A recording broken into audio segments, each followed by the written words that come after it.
Hello, my name is Tony. I'm 42 years old.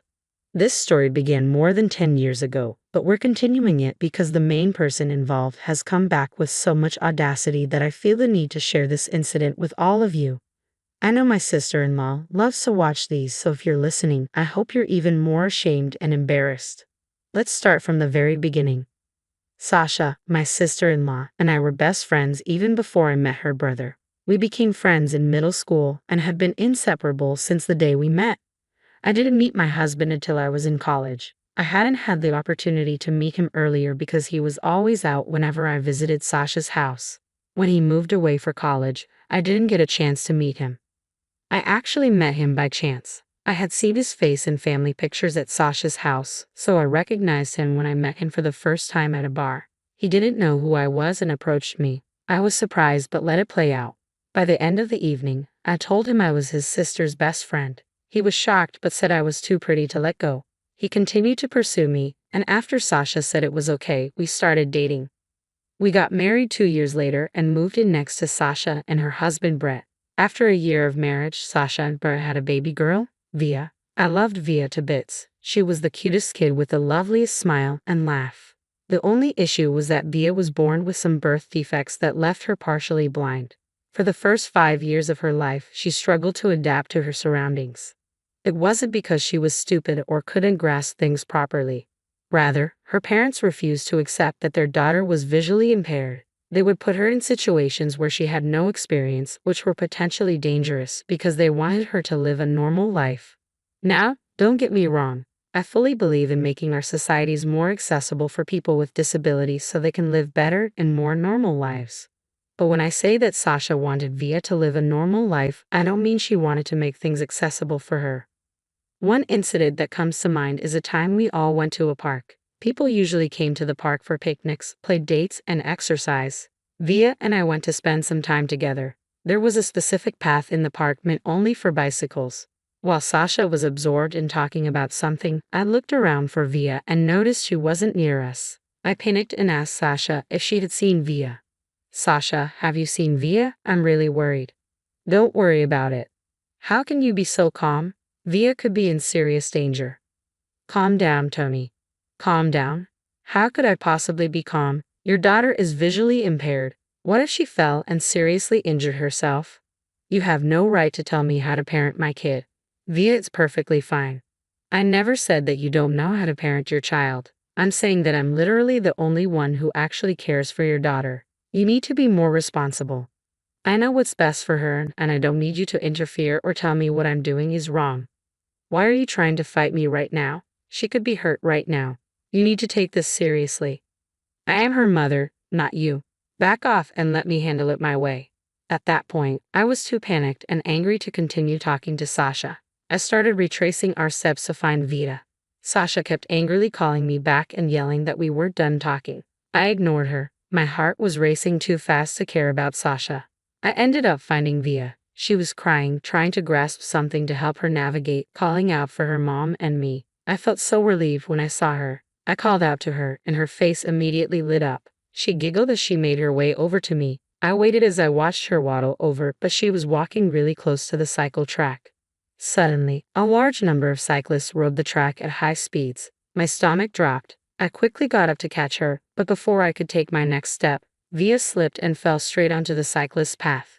The cyclist tried to brake or swerve around her. I managed to reach her just before one of the cyclists could crash into her. I held Via tightly, and she sensed my panic and started crying. I calmed her and myself down. Sasha had witnessed the whole thing. She came over and grabbed Via out of my hands. You shouldn't have interfered with Via. She needs to learn to understand her environment on her own. I was worried for her safety. Did you even tell her about all the dangers here? She's old enough to walk around on her own. She doesn't need constant supervision. She's only 4 years old and visually impaired. She could have been seriously hurt. Oh, come on. It's not that bad. She would have only gotten a few scratches or bruises. That's not the point. She needs proper care and guidance. You're being overprotective.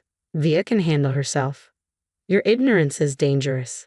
One day it will hurt her. You need to take her safety seriously. Just mind your own business, Tony. She's my daughter, not yours. Fine, but remember, you're responsible for her well-being. She deserves better care. Sasha grabbed Via and walked away. I felt so baffled and angry.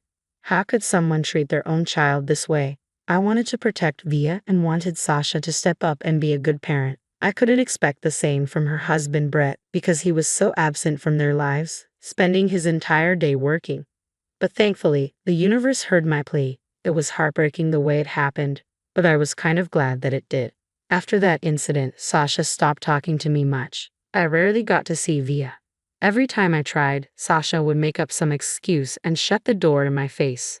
But after a year, one day Sasha and Brett showed up at my house with Via. I was surprised to see them and noticed the bags they held.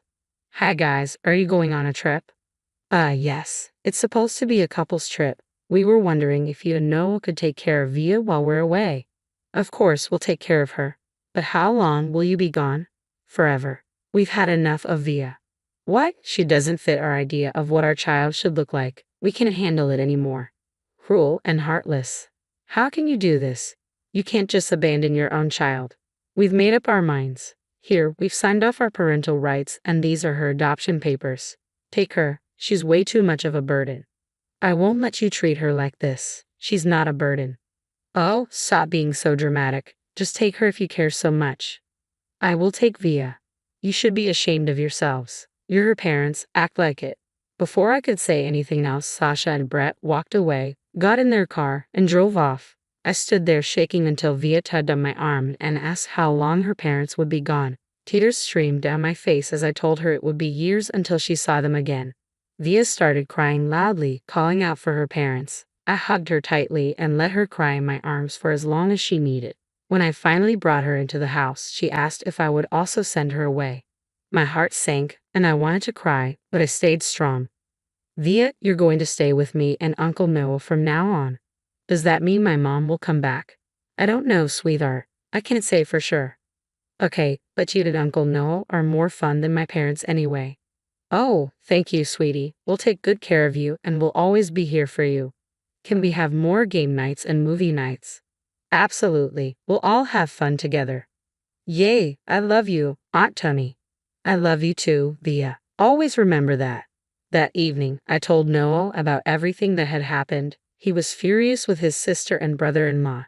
He tried calling them, but his calls always went to voicemail.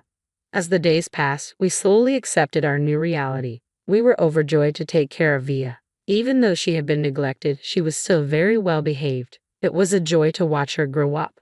Eventually, days turned into months and months into years. Via grew into a beautiful young woman. We got along so well that we even forgot about Sasha and Brett. Via stopped calling us Aunt Tony and Uncle Noah 6 months into living with us. We became her parents in every way, and we loved her deeply. Though she was still mostly blind, she got much better at finding her way around.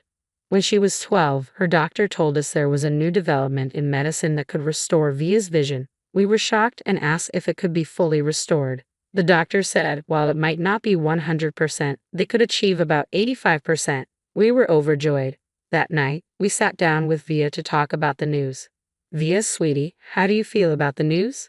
I'm scared, Mom. I don't want to lose what little sight I have. It's okay to be scared, but we'll make sure to find the best doctors to help you. Really, Dad? Do you promise it won't make me fully blind? We promise. We'll choose the best places with the highest success rates. You'll be safe. Okay, I want to do it, but I'm scared. It's natural to feel scared, but we'll be with you every step of the way. I know. I want to see what my real parents look like. The fact that the first people Via wanted to see after her surgery were me and Noah made us both tear up. We were blessed with an absolute angel in our lives. The surgery was scheduled for the next month, so we spent the days leading up to it together, having fun game nights and movie nights to distract us from the nervousness. Finally, the day of the surgery arrived, and it went successfully. It took Via 6 months to fully heal, but Noah and I stood by her every step of the way. During this time, we grew even closer as a family. The next few years were blissful. Via regained a good portion of her sight, and it was adorable to watch her look at everything with fascination. The best moment was when she finally got to see Noah and my faces clearly. She began crying and telling us that she loved us. We hugged her close and told her the same. Since then, she would take a good look at us every day and compliment us. She said it was her way of making up for years of only getting compliments and never being able to give any back. One day, our happy little bubble burst. Noah and I had taken the day off because Via was on summer vacation and was hanging out with her friends while we prepared lunch. We heard a loud banging on the door. My heart started pounding.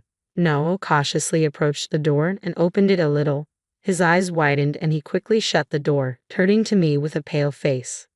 I asked what was wrong, and he told me Sasha was outside. Before I could fully process what was happening, my body switched to autopilot. I threw open the door and saw Sasha standing there, looking apologetic. "Tony, can I come in? You were never invited back into our lives. What do you want? Please, I'm sorry for running when things got hard and dropping my burdens at your feet. I was young and stupid. I didn't know what to do, so I ran. You still haven't changed. Really, I don't know if you have, coming here, calling the child you abandoned a burden. I just wanted to meet my daughter. No drama, I promise. Via is no longer your daughter. You signed over your parental rights to me and Noah. She's still my daughter, no matter what you say." "No, she's not. You made that choice. Leave now. We don't need you here." Sasha's face paled and she stuttered, trying to come up with excuses. I didn't want to listen, so I moved to close the door, but Sasha stopped me. She then broke down and told us why she had come. "I came to see Via because I need to talk to her about something serious." "What could be so serious that you decided to show up after 12 years? Brett is really sick and needs stem cells. We want to try every possible DNA match, including Via." "I understand, but this is a lot for Via to take in. I'll talk to her and let you know her decision in 3 days." "Thank you, and I'm sorry for everything I did in the past. Apologies won't change what happened, but I'll make sure Via knows about your request." I was upset and enraged as Sasha had reached out only because she needed something, not because she cared about Via. I wanted to turn Sasha down on Via's behalf, but I knew that was wrong. So I patiently waited until Via got home. When she did, Noah and I sat her down. "What's wrong, guys? You look worried." "Well, your biological mother, Sasha, visited us today." "Why would she come here? What does she want?" "She wanted to talk to you about something serious. Your biological father, Brett, is sick and needs a stem cell donor. Sasha came to see if you could be a match." "Is Brett okay? Should I do it?" "We don't know his condition for sure, sweetie. It's your decision, and we'll support you no matter what you choose." "How long do I have to decide?" "You have 3 days to think about it." "Okay, I'll take some time to think it over." Via then said goodnight and locked herself in her room. Noah and I were very worried. We ate our dinner in silence and left some food by Via's door in case she wanted to eat. That night, as we settled into bed, Noah and I talked about our fears. "I'm really worried about Via. She seems so troubled after hearing about Brett's condition." "I know, it's a lot for her to process. I just hope she makes the right decision for herself." "Me too. I can't bear to see her go through more pain. We have to be there for her no matter what she decides. She needs our support." "You're right. We'll stand by her just like we always have.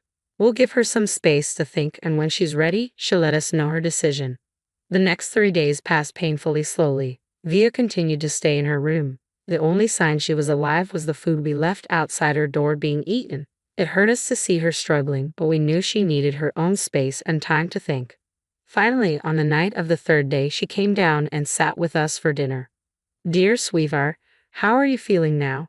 "I'm okay. I just needed time to think, and I'm sorry for worrying you." "You don't have to apologize. We understand this is a big decision for you." "That's right, honey. We support whatever you choose. I've made up my mind. I won't be donating anything to Brett." "Are you sure about this?" "Yes, Dad. I have my reasons, and I want to say them with Sasha here." "Okay, we'll be here with you when you talk to her. You don't have to do it alone." "Thanks. I have to admit that I was happy with what Via chose. I didn't really care about her reason for not wanting to donate. I just wanted my baby safe and sound, and I also didn't want Sasha or Brett to take advantage of her. I texted Sasha and told her to come meet us the next afternoon for lunch. The next afternoon, the 4 of us gathered at the dining table for lunch. Sasha looked like an anxious mess, and her head was down for the most part. She never looked directly at Via, which made all 3 of us annoyed. There was an awkward silence initially, but Via decided to break it. "Why won't you look at me, Sasha?"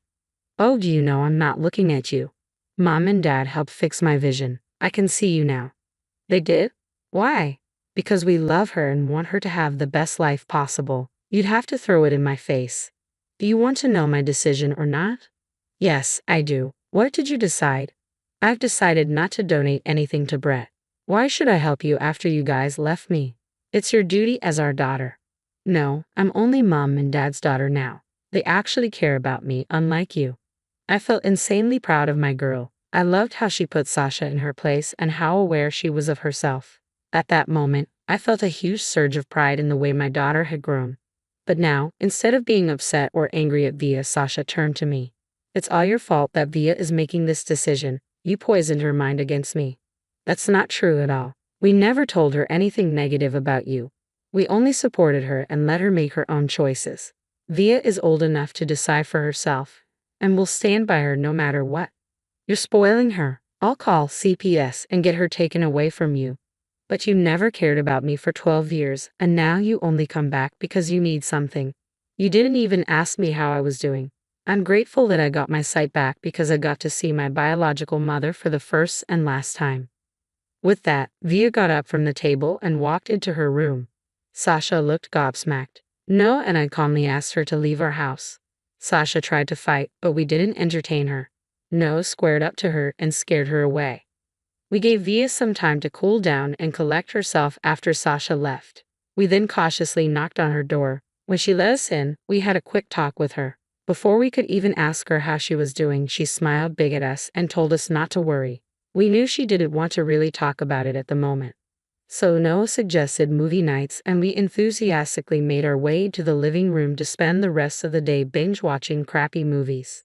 It's been a year since everything that happened. Via has healed and grown a lot more. We haven't brought up the incident with Via, but we know that she's okay, and that's all that matters. If there's only one thing I've been saying, it's that there's nothing better than loving and raising your child in the right way. And no matter what the consequences, always stand up for yourself.